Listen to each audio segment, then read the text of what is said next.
Nih, berita pertama sergap. Jangan semena-mena sama orang lain, apalagi sama asisten rumah tangga.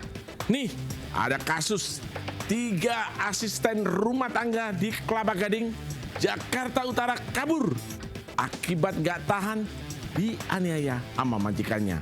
Ingat pemirsa, asisten rumah tangga itu sama-sama manusia. Perlakukan dengan baik dan beri hak-haknya juga, ya.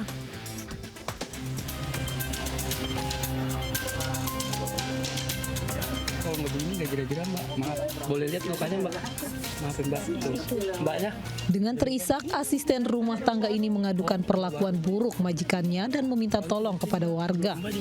Ketiganya tampak masih trauma dan ketakutan. Diduga mereka merupakan korban penganiayaan oleh majikannya. Terdapat luka di bagian bibir diduga akibat penganiayaan. Kasus terungkap saat ART ini nekat kabur keluar dari rumah majikannya untuk melapor kepada warga. Laporan itu pun diteruskan warga ke kantor polisi. Ya, semua itu ditendang ya.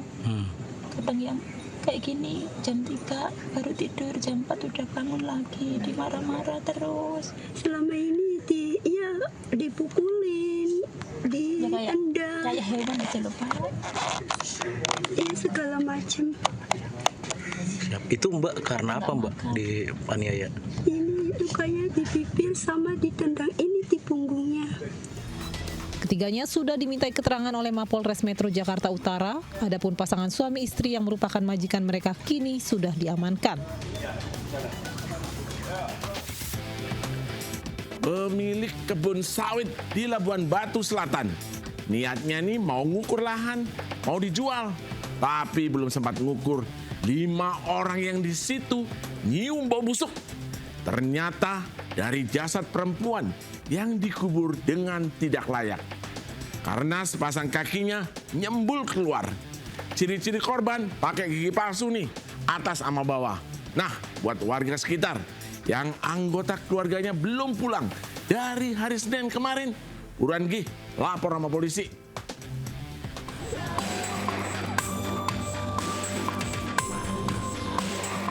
Warga desa Rintis dibuat geger dengan penemuan mayat wanita terkubur separuh badan di kebun sawit milik Pak Imin di Kecamatan Silangkitang, Labuan Batu Selatan, Sumatera Utara.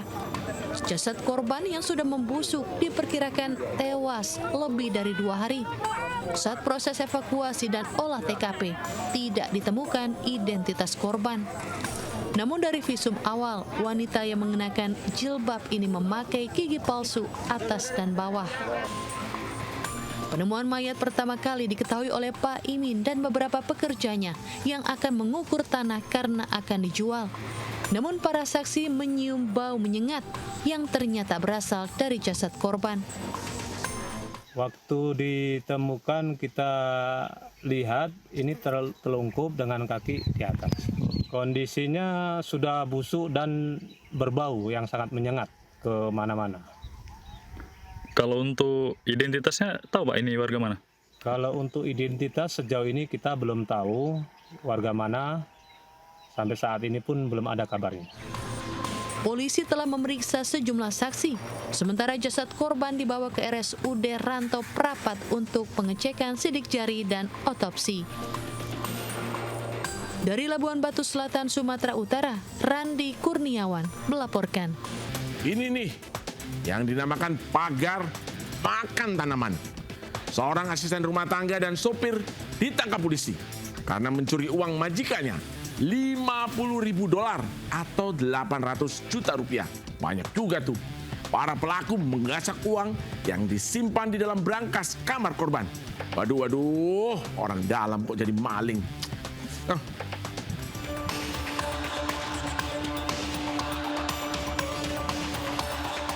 G, 28 tahun, digiring menuju ruangan penyidik unit Reskrim Polsek Metro Penjaringan, Jakarta Utara, Senin sore.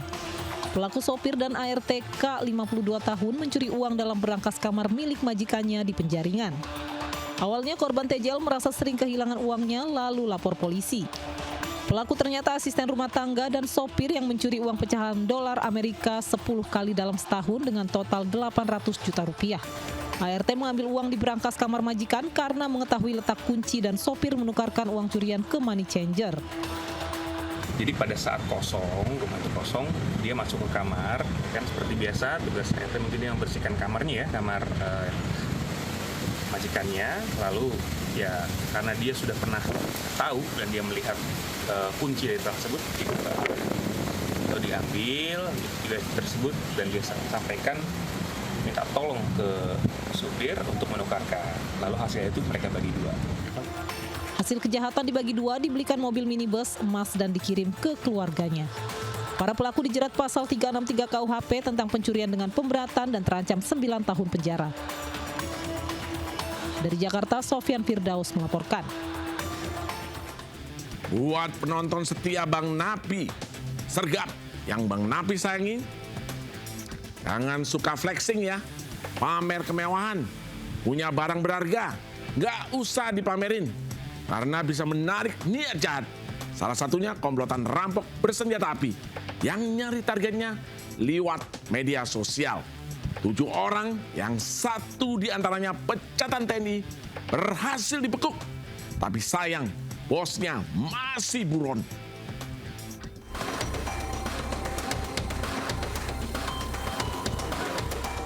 Komplotan perampok bersenjata api dibekuk tim gabungan Jataras Polda Sumatera Utara dan Satreskrim Polrestabes Medan di Sukabumi, Jawa Barat. 2 pucuk pistol rakitan dan berbentuk pena ikut disita. Sehari kemudian polisi kembali menangkap pelaku lain di Simalungun, Sumatera Utara.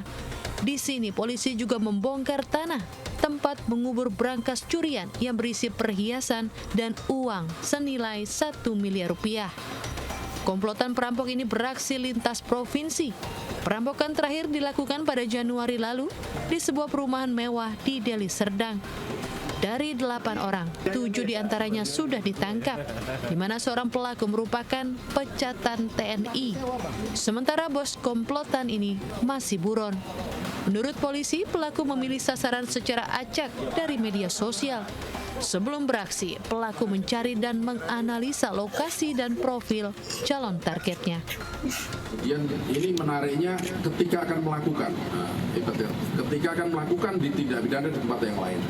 Karena kelompok ini adalah kelompok yang cukup solid, tapi banyak yang memang harus kita ungkap lebih dalam. Senjata api itu juga digunakan di tempat lain, di Lampung.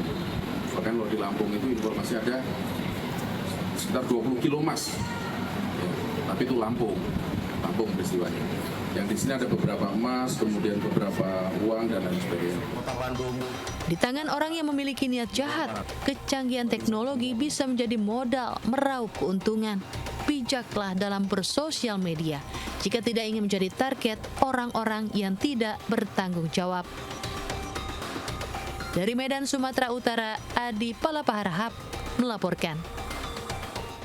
Aduh, nambah lagi nih daftar kasus di maskapai 1 ini. Penumpang wanita histeris waktu ngecek perhiasannya yang ditaruh di koper dalam bagasi pesawat hilang. Nggak tanggung-tanggung, nominalnya hampir 8 juta. Penumpang ini sebenarnya mau bawa kopernya ke kabin, tapi dilarang sama petugas di Bandara Sultan Hasanuddin, Makassar. Kalau nemu petugas bandara kayak gini nih, mending dilawan aja deh, ajak debat.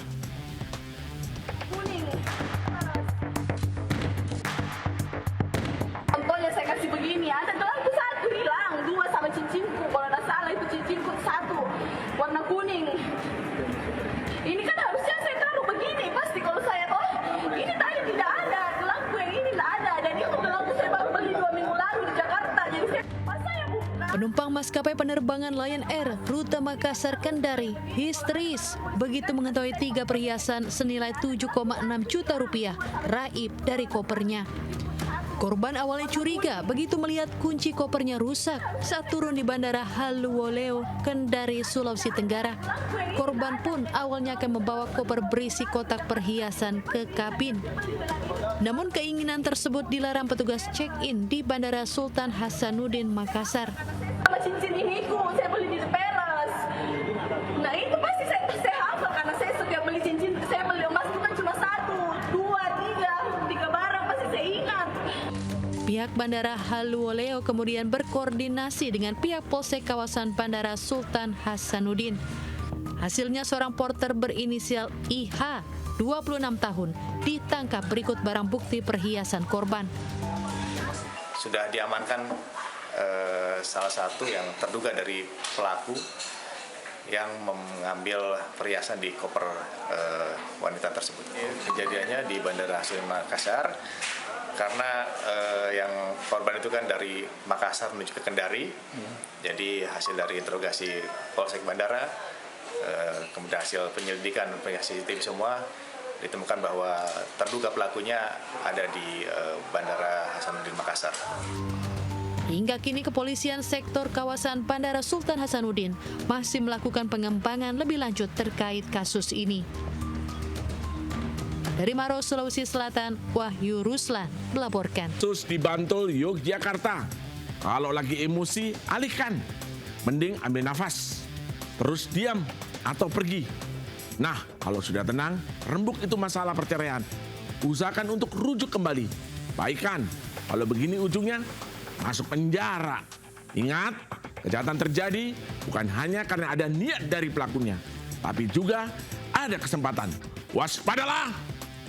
Waspadalah!